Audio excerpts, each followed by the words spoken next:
get started, I want to give a quick shout out and some support to Kyle Yount of the Kaiju Cast. He is doing a Kickstarter campaign, which is currently in effect for the time of this podcast, going for another 10 days.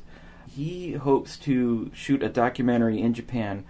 It's a once-in-a-lifetime event. They're going to have an exhibition of Godzilla props. The title of this is going to be called Hail to the King, which means something in church, but it means something different to Godzilla fans.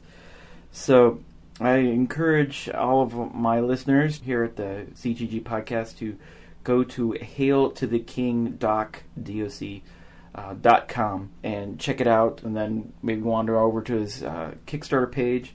And if you feel led, go ahead and throw some support in his direction. He has met his primary goal, his funding goal for the Kickstarter campaign. But if he gets, I think at the time of this recording, it's less than another $1,700, he can hit his final stretch goal and really make this documentary something really awesome. And he's going to put it for free on YouTube for everyone to enjoy. There's a lot of great perks that you can get for donating, and I'll let him explain all that. I'm just going to play for you his video that he posted on the Kickstarter page, and when that's done, we're going to get started with our discussion. Hi, my name is Kyle Yount, and I love Godzilla so much that 5 years ago I actually started a podcast dedicated to the giant rubber-suited monster genre. And this genre is my passion, and I love sharing that passion with other Godzilla fans and other people all over the world through that podcast. This year marks the 60th anniversary of Godzilla, and 10 years ago, for the 50th anniversary of Godzilla, here in Portland, Oregon, I put on a film festival where we showed a whole bunch of movies over a course of a week. Not only do I have a podcast about Godzilla, I wanted to do something else really cool for the 60th anniversary. In Japan, in Tokyo, from August 2nd to August 17th, there is an exhibit called Dai Gojira Tokusatsu Ten, which essentially means Big Godzilla Special Effects Exhibit. And in this exhibit, they're going to have lots and lots of stuff from the movies. They're going to have original suits, props, memorabilia. There's probably too many things for me to even list in this Kickstarter video. And of course, I want to go to this exhibit myself, but I really want to go so I can share this exhibit with everyone around the world that can't go. And so, we came up with this really cool idea to film an independent documentary called Hail to the King, 60 Years of Destruction, which will essentially celebrate Godzilla's 60-year legacy in film history.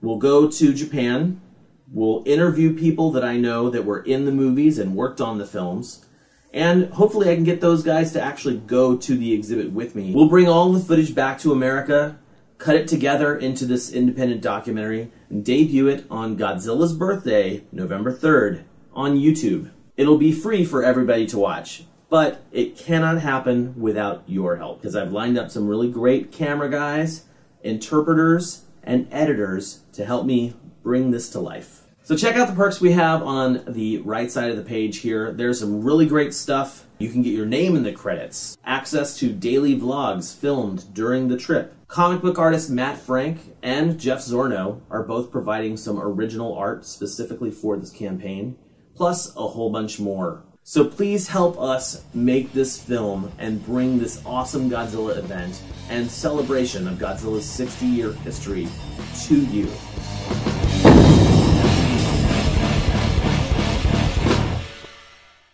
Hello, and welcome to Checking the Gate, a film and religion podcast, episode 35. I am Michael M. Patty. And I'm Robert Wright-Stasko. And today we are having what feels to me like our third or fourth Rapture special. But I think that's, I don't think that's actually accurate. I know we did Red State earlier, which wasn't technically about the real Rapture. It just mentioned it and referenced it heavily. And Left Behind, which actually was. Today we were discussing the trifecta of This Is the End, starring Seth Rogen, James Franco, Jonah Hill, Jay Baruchel. Thank you. I could not pronounce his name. Hiccup from Dragons. Yeah. How to Train Your Dragon. And a couple other celebrity cameos, not the least of which is Craig Robinson, a co-star in This Is the End, not a cameo, who is the star of Rapture-Palooza with Anna Kendrick and Rob Corddry and a couple other people you've seen. And in TV Corner, the new HBO show The Leftovers, which we weren't even, if you've listened to our last episode, we didn't even mention it because I didn't know HBO was coming out with a show that was about the Rapture at the time. It's just a weird coincidence. It's not technically the Rapture, it's a mass disappearance that seems random, but the effects are the same. We'll more about that later. Let's start with This Is the End. Robert, what did you think of This Is the End? This Is the End. Well, the plot was very complicated. Yeah. A bunch of actors are having a party at James Franco's house, and then the rapture happens. And they're stuck inside because devils and demons are roaming outside, and eventually they figure out what they need to do to get to heaven, and some of them make it and some of them don't. And then there's a dance number with the Backstreet Boys, and the end. And hilarity ensues in the middle, in the ways they're trying to survive. The main joke of it is that these are, as I said on the phone to Robert, these are Hollywood boobs. And they have little to no actual survival skills, which they make clear in the movie. And it's about what they do to each other and to survive. And unlike certain other movies that we could name, it's not meant to be an actual representation of what happens in the Bible so much as an excuse for these guys to goof around and be silly. And I liked it. Watching the Blu-ray, I saw it was based on a short subject that Seth Rogen and Jay Baruchel made. It's called, Seth and Jay versus the Apocalypse or something like that. And you can tell they did it for fun. They shot it for cheap, like, in a hotel room or something that they dressed up. And it was as depressing as I found this movie. That little short subject was even more depressing. So. Why did you find it depressing? Well, I guess it's just not my type of humor. I've enjoyed some of Seth Rogen's movies in the past, like The Green Hornet was all right. I liked Pineapple Express, surprisingly enough. I found that one to be kind of funny. I didn't want to watch Pineapple Express because I didn't think it was funny. I guess I really like meta humor, so these idiots making fun of themselves, I was amused by it. They oozed every ounce of charisma they had, even when they were tarnishing their image, like Michael Cera and Jonah Hill. The Michael Cera stuff was funny. I have to admit, it was vile, but it's probably totally out of character for him in real life. Absolutely. And so that's why they did stuff like that. Like, he was high and doing all sorts of very vile things, but he's the first one to really buy it in a spectacular way. So that was funny. Oodles and oodles of celebrity cameos at the party who end up falling into a pit or otherwise meeting horrific ends. Jason Segel. Mindy Kaling, Aziz Ansari, Kevin Hart. Yeah. That's just who I can think of right now. Apparently Paul Rudd was in the movie. I didn't see him. Yeah, so, everyone in that kind of circle of friends, they're like, hey, we're making a movie. You want to be in it? Sure. I mean, I can't blame actors for doing that. You gotta do stuff for fun every once in a while. And then this turned out to be a pretty sizable hit. I mean, it more than, I think it doubled its box office, didn't it? Doubled its budget. I didn't look up any it was budgetary numbers. This was 2013. I remember, this was... I remember 2013 like it was just last year. That was a big year for the apocalypse. There was 3 that were specifically about it. There were the 2 that we're talking about today, plus The World's End, which I guess really wasn't about the apocalypse. It wasn't about the biblical apocalypse. Yes, it was a robot apocalypse. Yeah. Or alien apocalypse. It was, yeah. It was kind of both. It was a nice blend. But that one, I think, was the funniest and the best of these trio of movies. I think I liked This Is the End more than Really? The World's End, yeah. Because I don't drink, so I don't go on pub crawls, so I couldn't really relate. But I watch movies, so... Yeah. Yeah, I guess it depends on what you like more. You know, smoking J's as they do in this one, or yeah, that's I was gonna pints. I was gonna wait till later. There's drug use. There's rampant drug use in This Is the End and Rapture-Palooza and The Leftovers. Oh yes, yeah. Well, I think they want to make it absolutely clear why they didn't go to heaven. I guess when we get to the end of This Is the End, does that make sense? Mm-hmm. They put a nice funny twist on that. Yeah. But it just wasn't my type of humor. Like, I don't know, maybe I just grew out of that, Porky style humor. There was a lot of sexual humor in this, and there was some. It didn't float my boat. I thought it was funny when Craig Robinson moves the phallic sculpture and casually moves the phallic sculpture to barricade the walls, and the fact that James Franco not in real life, of course, but just has a phallic sculpture in his house. Yeah, that kind of stuff, it doesn't float my boat. Oh. It's not my cup of tea. It doesn't strike me as funny. It came out of left field.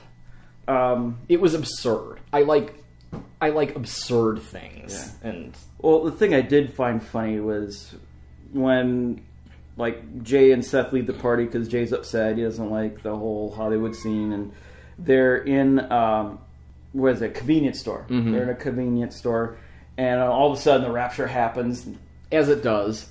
People get beamed in transporter Star Trek wise up into heaven, and cars are crashing, planes are falling, fires are burning, and then they get to the party and everybody's still there. That was funny. They're like, what's going on?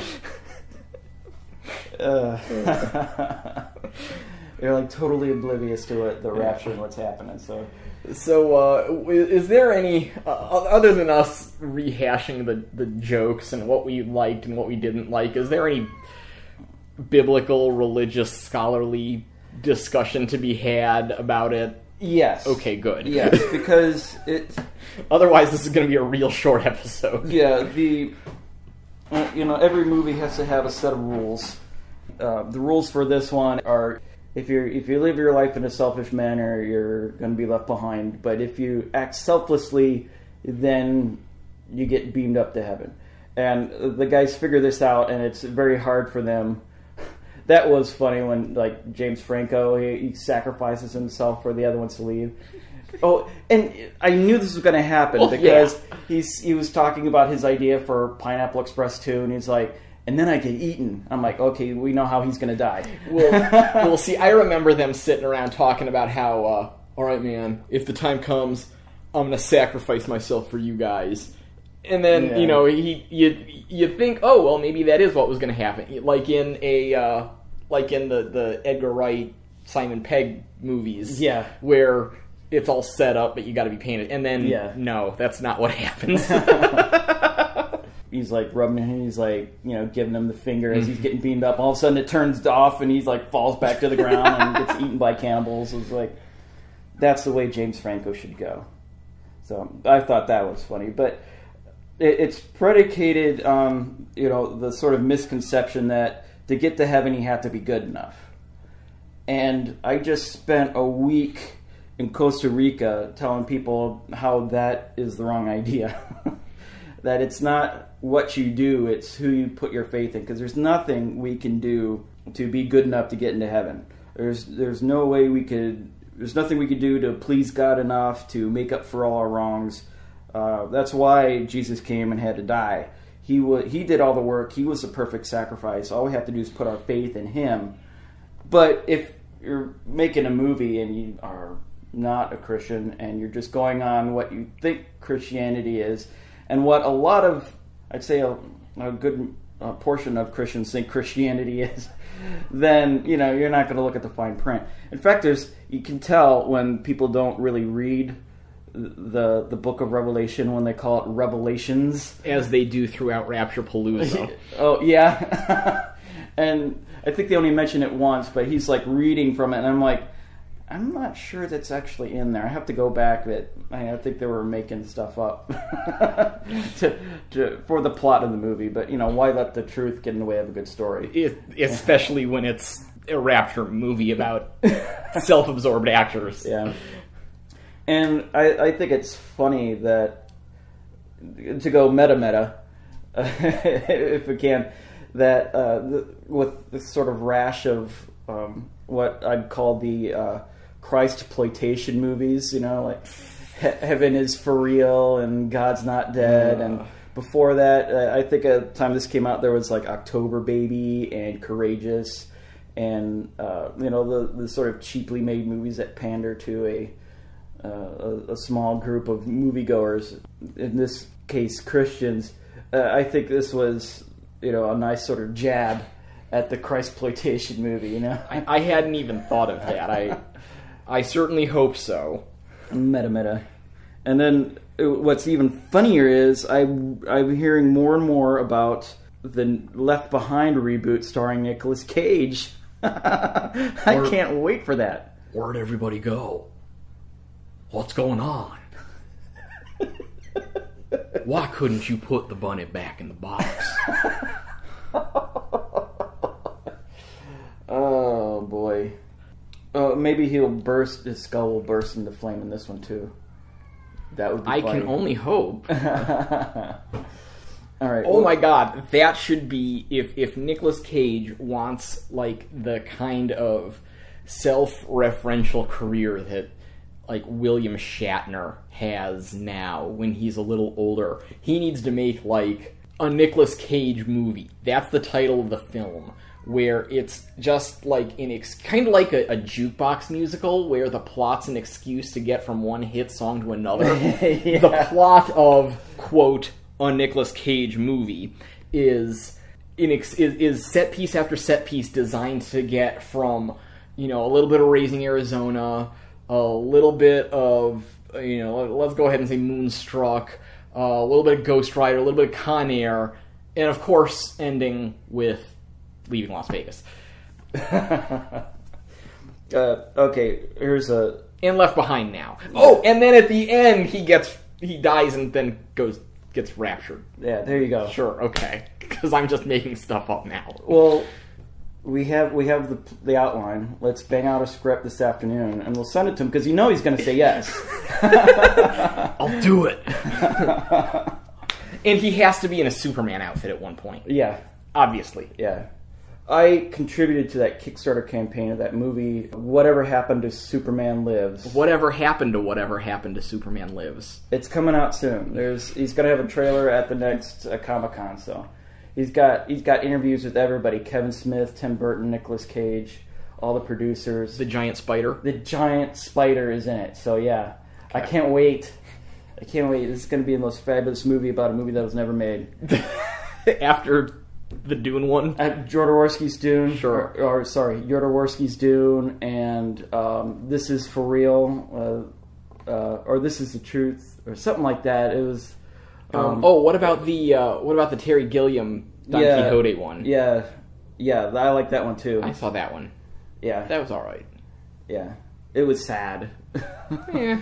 Because that was like right at the edge of the digital revolution, and if he had gone that path, he probably would have made it, but he was pretty hardcore. I want everything practical, but then he relented and actually got the Brothers Grimm made. There was some CG in that, but okay. Yeah. Did you see they're remaking it? What, Brothers Grimm? No, Don Quixote movie. Really? Yeah. He finally bought that back and is wow. Yeah, Johnny Depp's not in it, but yeah, I wouldn't think so. Other people are, and the older guy. Wow. I don't know his name. Wow. That was like a long time ago. Yeah, that was like 10, 15 years ago. All right, we've gone pretty far down this rabbit hole. I was going to go down a different one, but... All right, what were we talking about? Before Nicolas Cage, something about Left Behind and... the Rapture. Yeah. And well, this is the end. We're talking about the Rapture, yeah. I think we're finishing up. Okay. So at the end, let's talk about the end a little bit. Okay, the end was funny. The end is hilarious. I thought that was funny. Because it was like the totally cliched idea of heaven.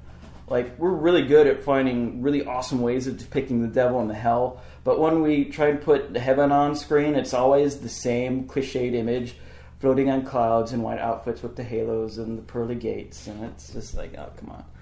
But they kind of did that here, but it was tongue-in-cheek. Yes, it was. And they get in there, and they're still dropping F-bombs and lighting blunts, and... It was like a big rave party. Yeah. It was like the one they left at Franco's house. Yeah. And then the Backstreet Boys come out, and because they had played Backstreet back in an earlier part of the movie, so then the Backstreet Boys come out and perform it, and Seth Rogen and Jay Baruchel are very happy to see them. They're dancing with them. Yeah. You don't think of macho movie star guys like in the Backstreet Boys, like 16-year-old girls would. So it was a nice bit of juxtaposition. And with the movie being kind of a downer, it was nice that they ended up on that. Oh, Michael thought it was funny. The movie was not a downer. I thought it was a downer. It was silly. It was very, very silly. I thought Book of Eli was more uplifting. Go ahead and say what you wrote on Twitter about this movie. Oh, yes, it made me feel the way I did when I left the theater after seeing Noah. And to which I retort, this movie was intentionally funny. Yeah, that's right. And also featured Emma Watson. Oh, yes, branding an axe. Yeah. She was funny saying too. some non-Harry Potter words. Yeah, well, they were going to do some non-Harry Potter things to her. No, they weren't. That was the whole point. Yeah, but she heard them saying, well, we got to be... Yeah. All right. Yeah. On to the next one. Rapture-Palooza, which also featured This Is the End star Craig Robinson. And off-topic aside, as Robert and I are fond of coordinating for podcasts or going to see movies, in honor of Craig Robinson being in both of today's movies, I'm wearing my Dunder Mifflin shirt. Anyway, Robert didn't actually get to watch this movie. See, I should. It's my turn because usually you're like, well, I saw it a long time ago, but I didn't see it, so I did this to make you feel better. So you're the most prepared one today. You've done the most research for today's podcast, and. I sacrificed myself for you. I think I'm the one who made the sacrifice. Yeah, I would say that, yeah. Because this movie is 85 minutes, including about 2 minutes of production company logos at the beginning and 4 minutes of credits at the end. 4 minutes of credits? Something like that, yeah. Wow, that's a lot. And it's plenty. That leaves like 79 minutes of movie, was my point. Yeah. That's plenty. Where should I begin? All right, it's The Rapture. Anna Kendrick, who I think is supposed to be a teenager, but doesn't look like one. Because she's still living with her parents, and her boyfriend, who's still living with his parents. The rapture happens, and there's all this, like, the stereotypical Bible stuff, the rocks falling from the sky, the blood rain, locusts screaming obscenities, crows screaming obscenities, and they're making fun of all these things, you know. He really shouldn't be out there with the falling rocks. Come on, come get me! Boom! Man, that's terrible. Yeah, but I mean, he was asking for it. I mean, he's an idiot. Yeah, he's an idiot. You know, that doesn't sound funny. No, it's not. For some reason, Thomas Lennon from The State plays a zombie, the only zombie. You know, they're driving through the blood rain, and it's like, oh, this isn't even sanitary. Like, the wipers aren't working for bleep. what about the sprayer? And sprayer's no good. Like that, making it mundane. And then the big crux of it is Craig Robinson plays the Antichrist. And rather than being a demon, he's just a guy trying to hook up with Anna Kendrick. That's the whole movie is an excuse to get him to say the vilest, crudest things. At least in This Is the End, Take Yo Panties Off was, lighthearted and goofy. This is just filthy. And so the whole thing is him trying to hook up with her. She's supposed to be a virgin in a, dedicated relationship with her boyfriend. And in the meantime, the boyfriend's dad, played by Rob Corddry, is working as one of his security guards, and her brother and his friend are potheads, and they get the wraiths hooked on pot. I don't know. Lots of drug use, lots of swearing, lots of vulgarity. The Beast, as he calls himself, has got a laser that he destroys cities with, and the good guys accidentally blow Jesus out of the sky.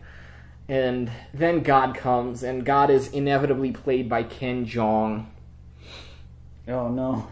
Yeah. Dressed in all white, doing the Ken Jeong thing. Yeah. Except he's not drunk in this one. And both God and the devil end up getting electrocuted after everybody was kung fu fighting. And then they both get electrocuted in a hot tub. And everybody left on the compound decides just to live with nobody in charge. The end. So it had like the same ending as the last one we did, the one with Christopher Eccleston, where God dies and yeah. I didn't even. You're right. The Second Coming. On top of that, it looked very cheap, which you shouldn't hold against a movie with stars. Oh, and I forgot to mention, Anna Gasteyer played Anna Kendrick's mother, who had been raptured and then got returned, which went nowhere. She just cried most of the movie. And John Michael Higgins, who's that guy, he was in Best in Show. Oh, yeah. He played David Letterman in The Late Shift. Okay, yeah. And he plays her dad, and he makes it through the rapture and then gets a rock fall on him. He's in the movie like 10 minutes. Maybe not even in an 80-minute movie. So, it's got people you've seen, and they got it made, and it does look kind of cheap, and it's not very funny, which is a bigger sin, if you will. It's not very funny. I laughed a couple times at some of the more absurd things, but... So what's your final judgment then on... Pass. Only watch it if you're planning on recording an all-Rapture-themed podcast. And since we've done that for you, and since Mike especially has jumped on that grenade for all of us... It's only 80 minutes if you really want to. And you can see it on Netflix for free. Yeah. So that's in its favor. Yeah. If you like Anna Kendrick... She's in it. So, twihards, knock yourselves out. Yeah. Well, it's very interesting that we have all these movies. Like last year, we had those three we talked about, and then we can argue that Pacific Rim was also... No, that's not End of the World. That's a disaster movie with giant monsters. Yeah, but the world was ending because the monsters had been destroyed. No. That's not the same thing. Okay, well, you can make the argument. But I'll make the argument because I like the movie. I had this suspicion that for a long time, the disaster movie, End of the World movie was kind of popular, but I thought, wow, we have this rash of these that are...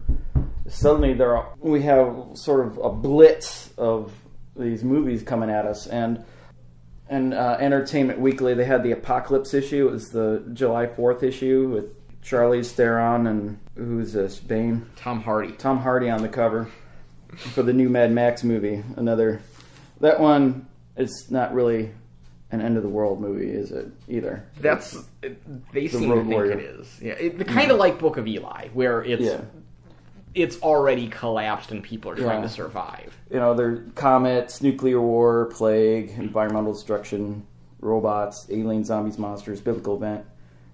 These are all sort of things that EW has classified as end-of-the-world movies. Yeah. And they made a nice little graph here of the different kinds of movies, how many they are. And let's see, we've had, looks like 11 just last year alone. Wow. And, starting in 2009, at least 10. Yeah. So End of the World is the new zombie. That's right. Usually have like 3 or 4, but in the last 5 years it's like doubled. So we have, up to 10 a year since for the last 5 years, 2008, 2009. So it's like, wow. And a lot of these movies are making a lot of money. Like World War Z, which is technically not zombies. Yeah. But it's zombie-ish. So yeah, we have a fascination. I think since, especially when we're gearing up for the Mayan apocalypse of 2012. Yeah, I had when I was at work that day, I as a joke had like a countdown up on my monitor, and somebody walked by and she's like, "You don't think anything's really gonna happen to you?" No. Oh, remember a few years ago we were getting ready for, what was that, May 18th, 2011? Something like that, May 17th? It happens every, year and a half. Every 18 months there's we're gonna wake up and the world's going to have ended, and it never does. I keep waiting. I keep hoping one day I'm not gonna have to go to work because the world ended. It never does. The world keeps on going. What's up with that? Well, let's continue looking at this apocalypse theme, because it's the trend has gone from movies into television. Yeah. So last month we did Resurrection, and this month we have The Leftovers. Yeah, so explain, before we move into The Leftovers. First of all, TV Corner theme song.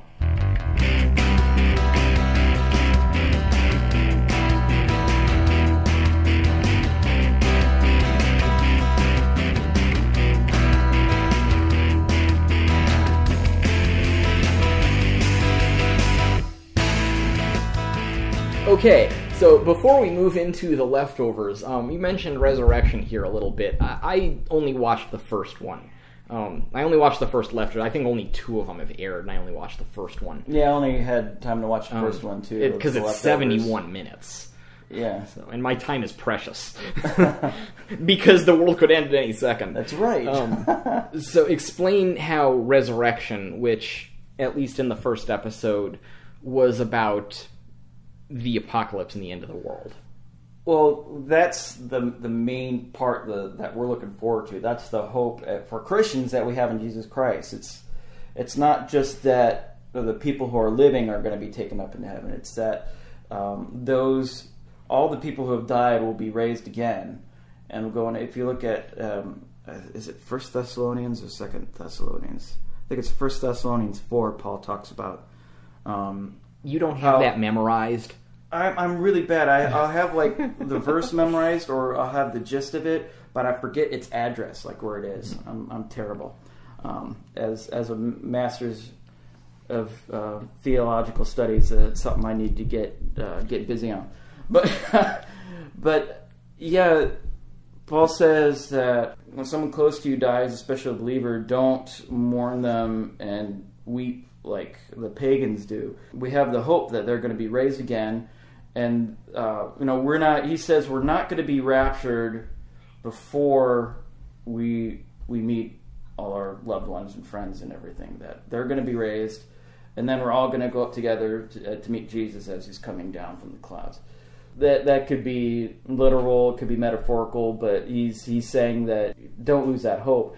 But this is something that we miss in a lot of the TV shows and the movies, is the idea of people are going to be resurrected. And I think I mentioned last time that even the religious people, the Christians, in that show that we talked about last time, Resurrection, they were freaked out by it. It wasn't something that they're like, yay, this is what we were waiting for. It was like, we've got to get these people out of here. Having watched all of them, do you think that's where that's going? Did they give any indication that that's what they're leading to, or is it just a hook to start some drama?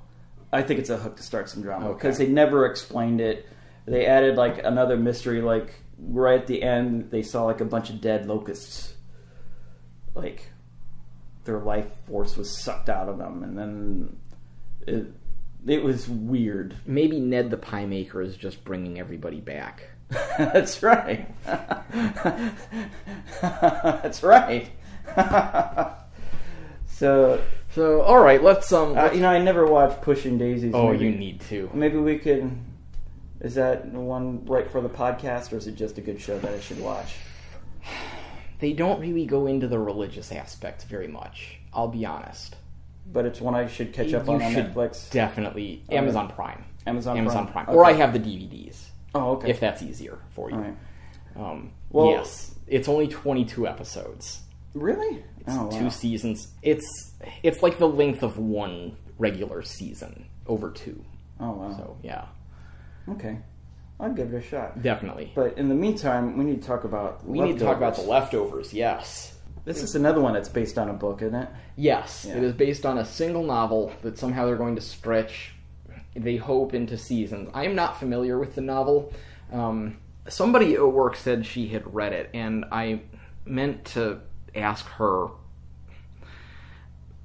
how it ended, for lack of a better way to put it. But I didn't get to watch the show until last night, so it would have been pointless. Why don't you give the plot summary, since I did Rapture-Palooza? Okay, The Leftovers starts 3 years after 2% of the world's population, I think I said it was like 140 million people, just disappeared. And it wasn't anything like special, or... It wasn't mysterious light sucking people to heaven. Yeah, they were just... Boom, gone. Yeah. Just clothes and all, apparently. Yeah. So it was the same thing, cars crashing, people screaming, "Where's my baby?" and stuff. And then they cut 3 years later, and everyone is still, like, traumatized from this event. And it takes place in a little town. I never caught the town's name. Mapleton. And there's the sheriff there, which is the main character. And he... Played by Jennifer Aniston's beau, Justin Theroux. Really? I didn't know that. Okay. I wish I didn't know that, but I do. He's keeping the peace for Heroes Day, as they're calling it, because the people who disappeared, they didn't know what to call them, so they're calling them heroes.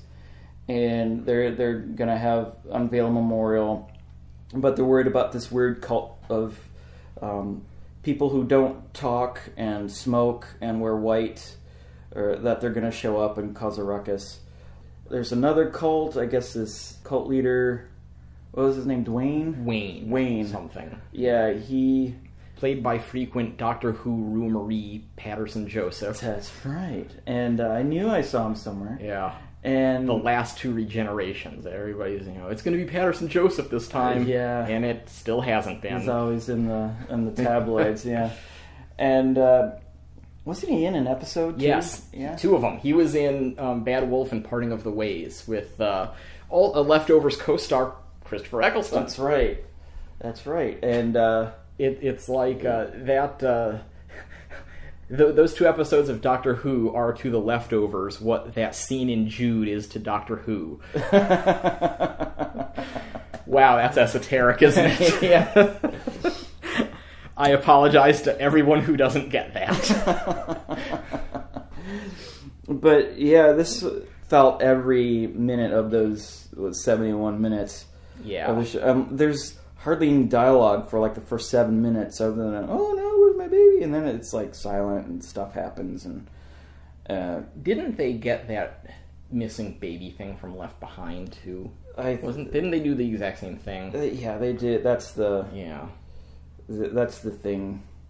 Yeah, there was a lot of cliche in this, and like everyone's depressed, and there's the captain, the police captain's daughter, who's she goes to a party and does weird stuff, and she's the most normal one there, though. That's the thing. Yeah. She doesn't want to be there. Yeah, and but she's still doing drugs and choking a guy while he Yeah, we won't talk about that. Chokes himself. And then the captain's son is working for that Wayne cult I think leader. he's a chief. Yeah. Yeah.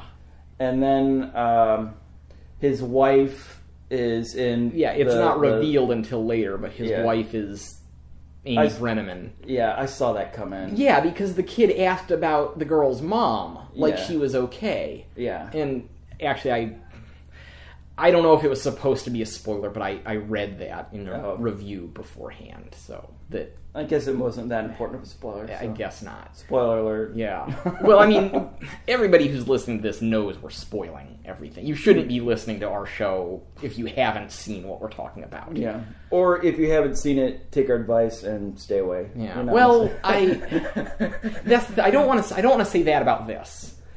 I don't know how they're going to get more than a mini series out of this. Yeah. You know? I honestly, I don't know how they got more than a movie out of this. It's because it is, you know, here's what struck me. The chief doesn't lose any members of his family, and he's still messed up. I don't want to say the phrase that came to mind, but yes, he's still hallucinating.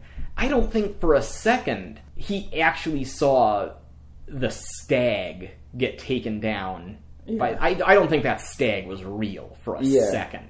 You know, his kitchen was all messed up, and then it's never mentioned again. He goes to the parade, and then, like, later on they're at home. Yeah, the daughter comes home and doesn't see anything. Yeah. Like... So did any of that actually happen? Was that just, you know, he woke up in bed, did him hitting that thing actually happen? Yeah. You know, it's playing with reality, and I guess that's interesting. But it's like everybody's miserable. Liv Tyler's getting married, and for some reason she's being stalked by, God's remnants? Is that what they were called? I think so. They said it once. They called them the GR, and I think it was remnants. They only said it the one time, I think. Yeah, they're the people in white, always smoking. Yeah. And then she ends up joining them at the end. Yeah. I don't know what that was about. That wasn't explained very well. There's like a Simpsons cast worth of people in this story. And it turns out that a third of them are the immediate family of the chief. But you don't realize that right away. Yeah. I want to know, where are all the people? It's been 3 years. And it wouldn't be... I mean, you know, the lady who lost her whole family, would be still probably distraught. But I have a hard... I don't know why... Everyone in the world is still... Yeah. Unless it was just because it was about the anniversary. But if this is going to be a series, it's eventually going to have to move beyond the anniversary date. Well, this is produced by Damon Lindelof, who ruined Prometheus. And... He didn't ruin Prometheus, but he's everything people complain about in Prometheus is because of Damon Lindelof. Yeah. All the good stuff that Robert and I like about Prometheus is because of the original writer, John Spate. Yes. And Ridley Scott. Yeah, and Damon Lindelof, he's the one that kind of stretched out Lost into 7 seasons. 6. 6? It only felt like 7. Yeah. I don't know if I could commit myself to, another 7 years of this kind of stuff, there's a mystery, and we're not going to solve it, and we're going to, we answer one question, there'll be like 5 more, and... Yeah, is this going to be... Is this show going to be about the mystery of how and why, or is this show going to be about kids drinking and doing drugs and people standing and getting in fights and him going crazy? I think it's going to be about him going crazy. Yeah. Yeah, it's not going to be about the mystery and trying to solve the mystery. It's going to be about the people and how they're messed up and all their problems. Yeah. Same thing you didn't like about Resurrection. Yeah. So it's like the MacGuffin for character study. Yeah. I want to know, where are all the people in this town after 3 years who were exploiting the tragedy? Where are all the Rapture insurance salesmen? Where are all the new churches that have sprung up in the wake of this? Don't let it happen again. Don't be left behind again. Yeah, that would be Yeah. a movie for us to write. Coming soon from Checking the Gate. Rapture Insurance. Rapture Insurance. We need to trademark that thing, man. I'm going to delay this podcast until we get that TM. Starring Bob Odenkirk as Saul Goodman.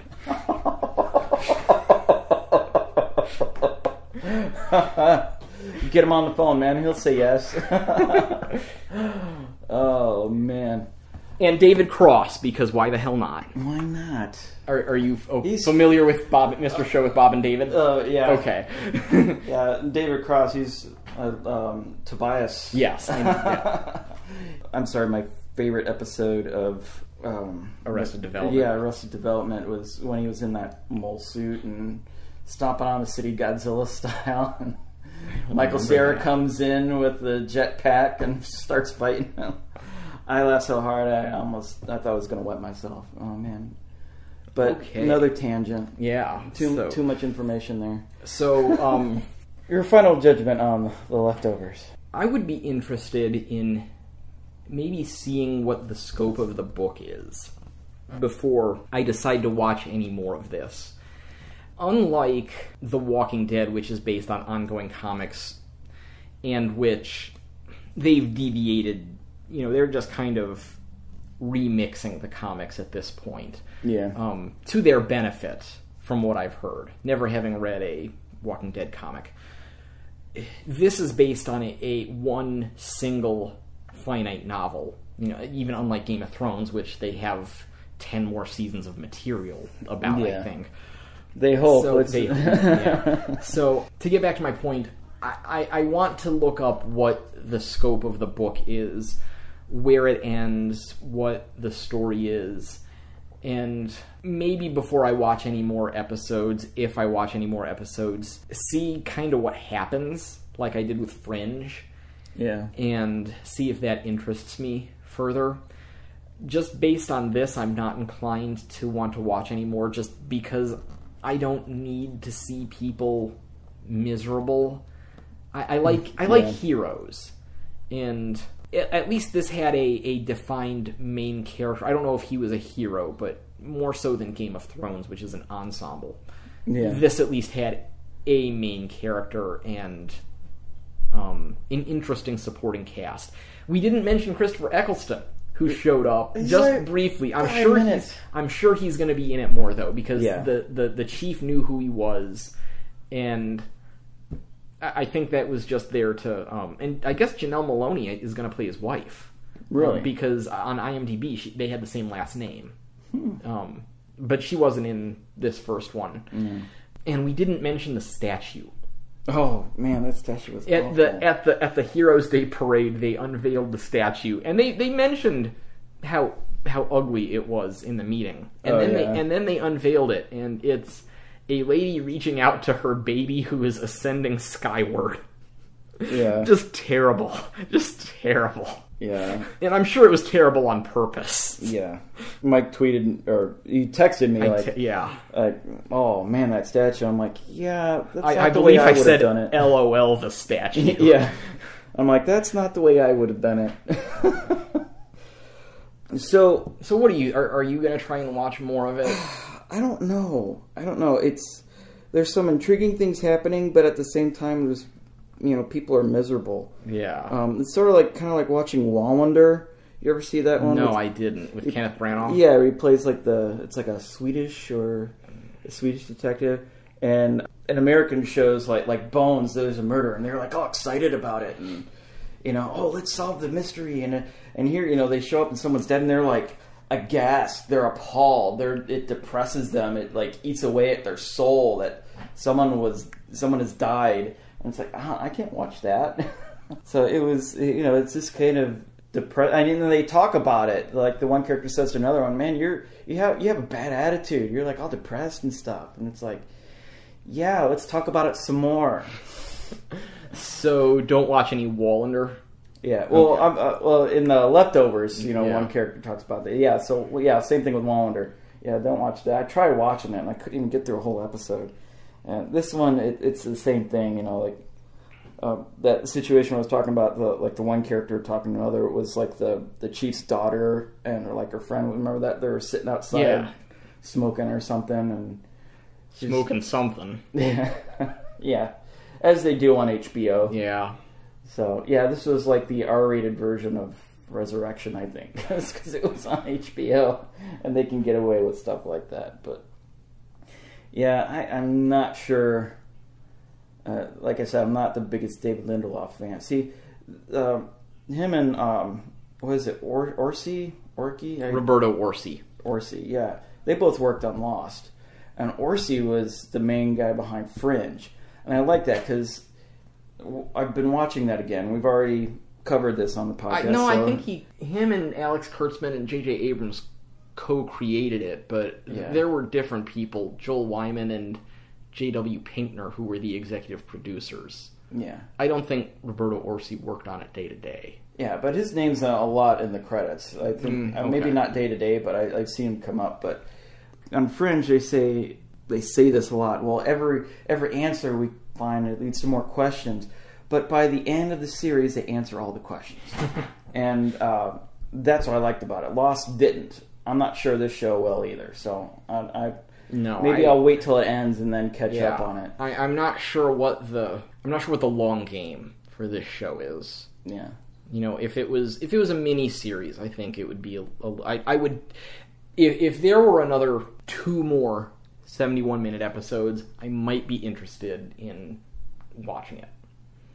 Knowing it could potentially last 2 or 3 more seasons, maybe not. So maybe we'll catch the TV guide summaries, and and if it gets good, maybe go back and watch it on Netflix. Yeah. So. You know what the worst part is? What? They've already eliminated any possibility of a Gary Busey cameo. That's right. They did. It's awful. What if he comes back? You know, if anybody would, it would be Busey. It would be Gary Busey. All right. Well, I think that just about does it for this episode. So tune in if you don't get sucked up into heaven. Tune in for our next episode, where we will be discussing the Joaquin Phoenix and the late Philip Seymour Hoffman picture, The Master. Yeah, which is we're going to get away from the Christian topic here. We're going to be going into Scientology, but this movie. It isn't about Scientology, but it is. But it isn't. But it is. I'm not saying it was Scientology, but it was Scientology. And then in TV Corner, we have one of Mike's recommendations. We are going to be discussing Longmire, which is currently in its 3rd season. By the time we get around to recording, I think it will have wrapped up. I think it's only got either 3 or 4 more episodes as we record this. It's on A&E Monday nights at either 9 or 10 Eastern. Look it up. It's online the next day. If you don't have cable, it's not a problem. Go to their website. They've got most, if not all, of the 3rd season. Seasons 1 and 2 are on Netflix in their entirety. Cool, so I can catch up real easy. Yes, right. I highly recommend. You're going to want to watch all 30 of them. You just will. And for sci-fi fans like me, it has a good sci-fi pedigree. It has a great cast. It's got the main character, the sheriff, Walt Longmire, is played by... He's not a household name, but one of his earlier credits was one of the agents in The Matrix. One of the deputies is played by Katie Sackhoff from Battlestar Galactica. Mm-hmm. His best friend, Henry, is played by Lou Diamond Phillips. The lady who played Tess Mercer on the last couple seasons of Smallville is on it as the daughter. A. Martinez is a recurring character as an Indian businessman. Who else? Gerald McRaney is a guest star. Peter Weller has been in a couple of episodes. Oh, awesome. Yeah. I highly, highly recommend it. It's a modern-day Western. It takes place in Wyoming, and every episode there's a mystery. And, of course, there's, like, a mythology behind it about who killed Walt's wife and who killed the guy who killed Walt's wife. And it's fun, it's interesting, it's smart. I'm looking forward to it. Yeah. And it's based on books, like everything else we seem to talk about. Yeah. Every other show that's on now. But I guess it's only my wife has read some of them, and it differs greatly. But from what she's told me, it seems like they improved the show. Okay. So. Cool. Yeah, it's you see a lot of authors are doing that. Like even George R. Martin is he is making changes to the with approval. With everything HBO does different on the show is with his approval. So it's like a second chance to edit your book. So all right. Well, until next time, then you can check us out on Twitter, on Facebook. Just search CTG Podcast, ctgpodcast.com. You can catch up on our blog there. We also have a little Tumblr blog I'm trying to keep up with. Yeah. There's social media. You could spend all day just working on just that stuff. Yeah. It's hard. Robert's the one who handles the @CTG Podcast Twitter. I am @Michael M. Patty. Yes, you can follow our conversations. We banter back and forth on that. Yeah. With the stuff we watch. So. And sometimes it's funny. Well, so until that time, this is Robert saying keep the faith. And Mike saying peace out and don't get raptured. Before we go for good, we want to give you just something funny that I came across on the Will Wheaton project. Something that speaks to some of the problems that we had with The Leftovers. So here you go, and then we'll see you later. We all know it's the final season of True Blood, and a lot of people are tuning in to watch it. But for some reason, they're not sticking around to watch the first season of The Leftovers.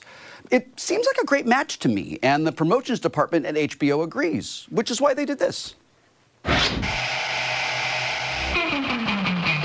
This July, HBO is your Sunday night destination for sizzling summer fun. First, bang it with your favorite bangers on True Blood. Cool characters, hot bods, and dirty minds. But don't touch that dial, because we're keeping the good times rolling with The Leftovers. 2% of the world is gone, and everyone is sad. Sad, sad. Angry sad. Smoking in bed sad. Asking for guidance from a deer sad. And do you love people staring into space? Because we've got people staring into space all night long. So head on over to HBO for True Blood and The Leftovers. You'll have so much fun, you'll jump for joy. HBO, Sunday night.